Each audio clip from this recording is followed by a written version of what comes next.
Treneri, 3 kėlinius viskas buvo neblogai, tačiau pergalės pasiekti vis tiek nepavyko. Kas nutiko ketvirtajame?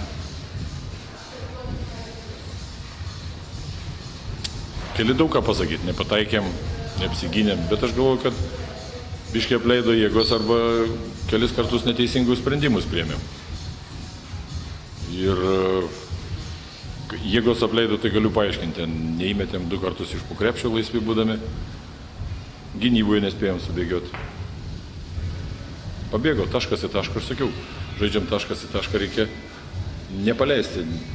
Reikia lėčiau žaisti, reikia paprasčiau žaisti, reikia po krepšius sužaisti. Ne viskas pavyko, ne visada pavyko teisingus sprendimus priimti. Vyram po rungtynių Rūbinė sakė, kad nereikia nuleisti galvos, gyvenimas nesibaigė. Iš tikrųjų, nesat toks nusivylęs, nusiminęs?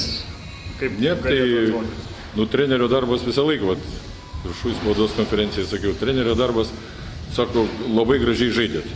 Labai gražiai kovėšė, komplimentą mums sakau, bet kiekvienam treneriui svarbiausias dalykas laimėti. Nelaimėjom, tai sakau, ką, bet gyventi reikės toliau, taip ir dabar vyram. Aš iš tikrųjų jaučiausi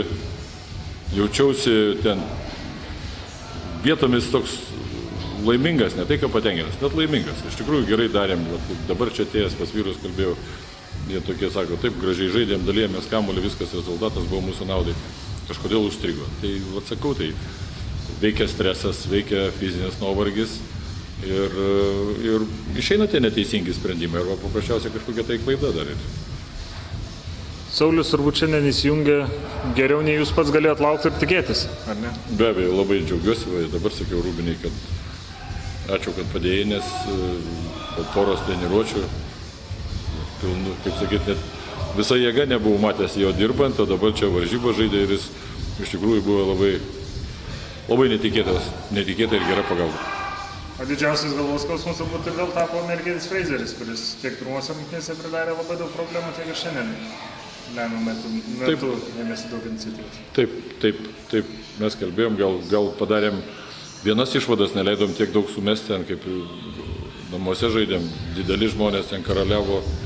Įsprendėm vieną problemą, neįsprendėm kaip uždengti, ar pritrūko truputį atsakomybės daugiau.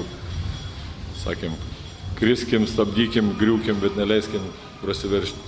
Ne viskas išeina. Paskutinės rungtynės su Etna bus turbūt ne tik kad gyvybės mirties klausimas, bet ir klausimas taškų. Teks paplušėti iš peties, ar ne paskutinėme mače?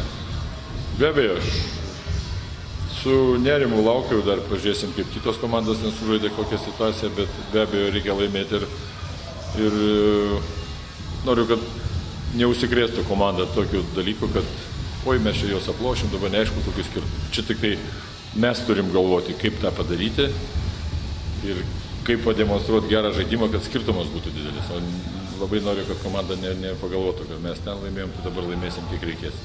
Taip neturi būti, reikia pasiruošti rimtam žaidimui.